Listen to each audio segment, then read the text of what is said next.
असद अपनी चमचमाती गाड़ी में ड्राइवर और मैनेजर के साथ उस प्लाजे का मुआयना करने जा रहा था जो उसने भी हाल ही में खरीदा था।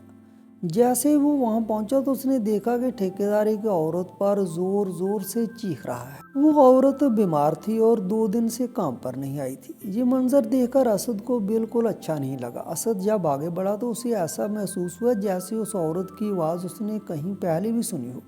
ये उलझन दूर करने के लिए वो मजीद करीब गया। औरत ने जैसे ही पलटकर असद की तरफ देखा तो यकदम सुन्न हो गई, बिल्कुल ऐसे जैसे वो उसे पहले से जानती हो। असद ने भी जब उस औरत को देखा तो हैरत के साथ साथ गहरी परेशानी में डूब गया और बहुत देर तक इस औरत को देखता रहा। देखते देखते असद की आंखों से आंसू बहने लगे और वो औरत भी जब उसकी तरफ देखती है तो उसकी आंखों से भी आंसू की धार निकलने लगती है।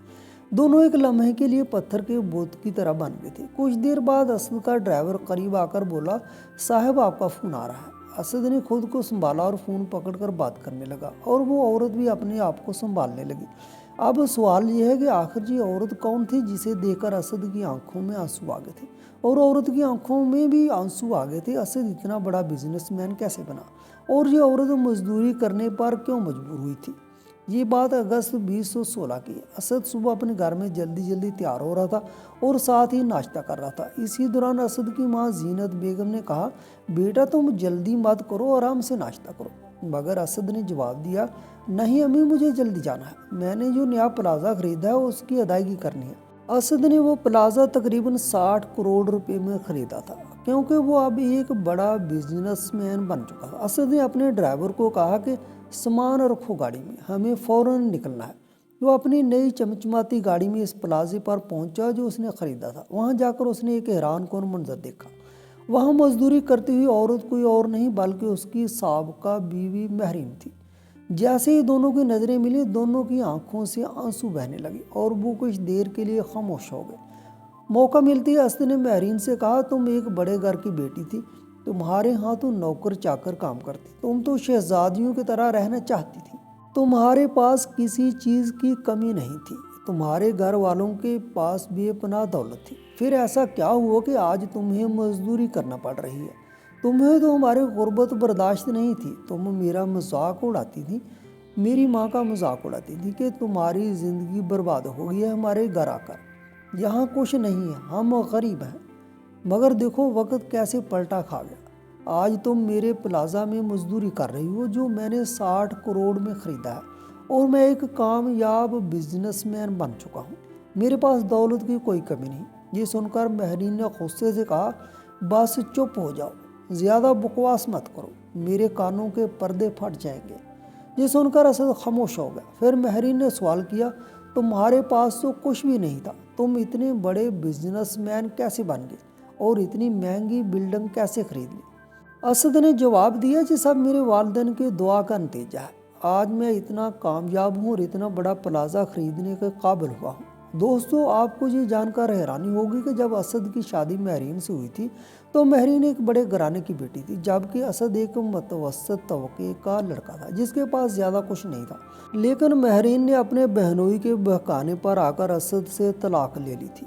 उस वक्त असद की माँ जीनत बेगम ने महरीन को बहुत समझाया था, यहाँ तक कि उसके कदमों में भी गिर गई थी कि तुम्हारे जाने के बाद ये घर अधूरा हो जाएगा। जीनत बेगम ने उस वक्त महरीन से कहा था कि बेटी ये घर मत छोड़ो, अगर तुम चली गई तो हम कहीं के नहीं रहेंगे। मगर महरीन ने अपने बहनोई की बात मान ली और असद से तलाक ले ली। आज हमारे तलाक को 6 साल गुजर चुके हैं और देखो आज मैं कहाँ हूँ और तुम कहाँ हो। फिर असद अपनी कहानी सुनाते हुए बोला, तुमसे तलाक के बाद मैंने एक छोटी सी कंपनी शुरू की थी प्रॉपर्टी डीलर की, और उसका नाम असद प्रॉपर्टीज रखा था। ये सब ऊपर वाले का करम था और मेरे वालिदैन की दुआ थी कि वो कंपनी कामयाब होने लगी और आहिस्ता आहिस्ता हमारा काम बढ़ने लगा और पैसा बहुत ज़्यादा आने लगा। आज मैं अपने इलाके का एक जाना माना बिजनेसमैन हूँ, मेरे पास दौलत की कोई कमी नहीं। लेकिन तुम्हारे जाने के बाद मेरी माँ तुम्हें बहुत याद करती रही और बार बार पूछती थी कि महरीन कहाँ होगी, किस हाल में होगी, क्या कर रही होगी। लेकिन मैं उन्हें समझा देता था कि अब वो तलाक लेकर जा चुकी है, उसके बारे में बात करने की ज़रूरत नहीं। इतनी बात करने के बाद असद ने कहा, चलो हम कहीं चलते हैं, आप गाड़ी में बैठे। जब लोग ये मंजर देखते हैं कि एक इतना बड़ा बिजनेसमैन करोड़पति आदमी मजदूरी करने वाली औरत को अपनी गाड़ी में बिठा रहा है तो सब लोग हैरान और परेशान रह जाते हैं। اسد خود ڈرائیونگ سیٹ پر بیٹھا اور مہرین کو کہا کہ تم میرے ساتھ والی سیٹ پر بیٹھ جاؤ۔ پھر وہ دونوں لاہور کے ایک 5 اسٹار ہوٹل میں پہنچے اور وہاں ایک ٹیبل بک کر لی۔ کچھ دیر بعد ویٹر آیا اور پوچھا صاحب آپ بتائیے کیا لائیں؟ تو اسد نے مہرین سے کہا تمہاری پسندیدہ آئس کریم منگوا دوں یا کچھ اور کھانا ہے؟ مگر مہرین خاموش رہی، اس نے کوئی جواب نہ دیا۔ تب اسد نے ویٹر سے کہا آپ ابھی چائے لے آئیں اور ہلکا پھلکا ناشتہ بھی لیں۔ ویٹر چلا گیا، دونوں ایک دوسرے کو دیکھنے لگے۔ مہرین اسد کو دیکھ رہی تھی اور اسد مہرین کو، دونوں کی آنکھوں سے آنسو نکل رہے تھے۔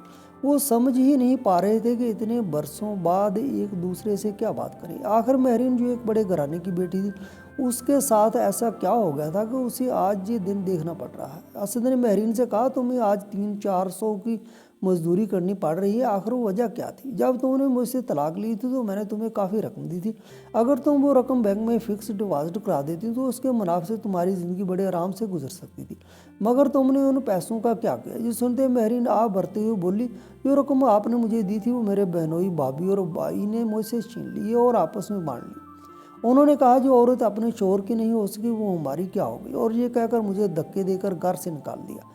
اس وقت مجھے سمجھ آ گیا تھا کہ آپ کو چھوڑنے کا جو فیصلہ میں نے کیا وہ میری زندگی کی سب سے بڑی غلطی تھی۔ یہ سن کر اسد نے کہا چلو کوئی بات نہیں، جو اوپر والے کو منظور تھا ہونا تو وہی تھا۔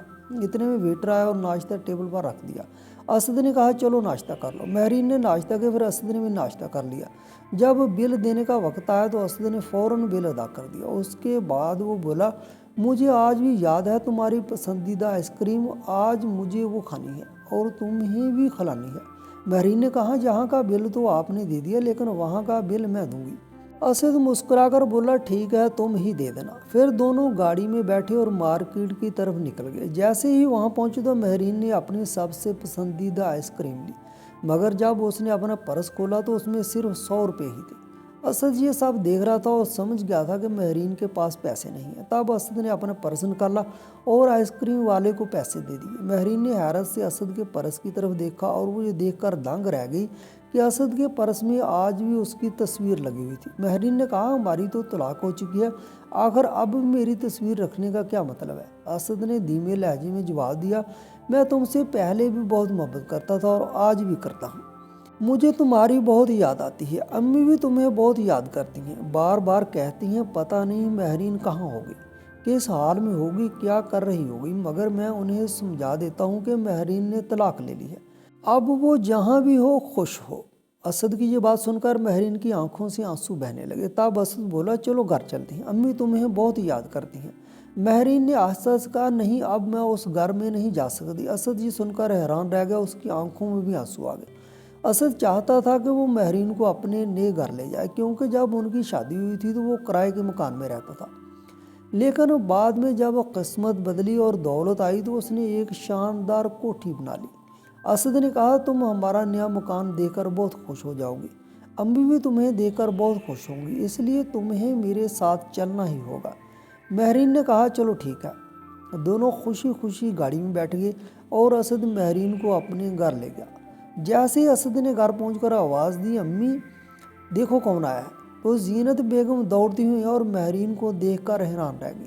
انہوں نے روتے ہوئے کہا بیٹی تمہارے جانے کے بعد ہم دونوں بہت اکیلے ہو گئے تھے، یہ گھر تمہارے بغیر بالکل سنسان لگتا ہے، سنا ہے اب تم باہر مزدوری کرتی ہو، اب میں تمہیں یہاں سے جانے نہیں دوں گی۔ یہ سنتے ہی مہرین کہتی ہے کہ نہیں اماں مجھے جانا پڑے گا، اب میں اس گھر کی بہو نہیں ہوں، میں ایک طلاق یافتہ عورت ہوں۔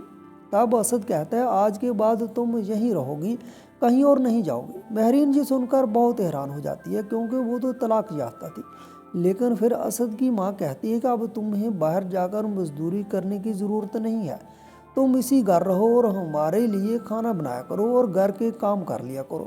مہرین ان کی بات مان لیتی ہے اور دوبارہ اسی گھر میں ملازمہ بن کر رہنے لگتی ہے۔ دوستو یہ کہانی سب کے لیے ایک سبق ہے کہ بغیر سوچے سمجھے کوئی بھی غلط قدم نہیں اٹھانا چاہیے اور نہ ہی کسی کے بہکانے میں آنا چاہیے۔ مہرین نے یہی غلطی کی تھی، وہ اپنے بہنوئی اور بھائی بھابھی کی باتوں میں آ کر اسد کو چھوڑ دیا تھا اور طلاق لے لی تھی، اس کی غربت کا مذاق اڑایا تھا اور پھر اسی کے گھر ملازمہ بن کر زندگی گزارنی پڑ رہی ہے۔ آج اسد کے پاس کسی چیز کی کمی نہیں ہے۔ جب مہرین کی اسد سے شادی ہوئی تھی तो उस वक्त भी महरीन के घर में किसी चीज़ की कमी नहीं थी। नौकर चाकर भी थे, लेकिन फिर भी वो असद की गुर्बत का मजाक बनाया करती थी और अपने बहनों और भाभी के कहने पर उनसे झगड़ा भी करती थी। अगर आप दूसरों के कहने पर चलेंगे तो अपनी ज़िंदगी बर्बाद करेंगे। दूसरे का कुछ नहीं बिगड़ेगा, लेकिन आप अपनी ही ज़िंदगी तबाह कर लेंगे। लेकिन अगर सोच समझकर फैसला करेंगे तो आप अपनी ज़िंदगी को बचा सकते हैं। इसलिए किसी के बहकाने में ना आए, चाहे वो घर का हो या बाहर का, वरना आप अपनी ही ज़िंदगी को तबाह कर बैठेंगे, जैसे कि महरीन के साथ हुआ। अगर आपको ये वीडियो अच्छी लगी तो लाइक कीजिए, कमेंट में अपनी राय ज़रूर दीजिए। अगर आपने अभी तक हमारा चैनल सब्सक्राइब नहीं किया तो फ़ौरन सब्सक्राइब कर लीजिए।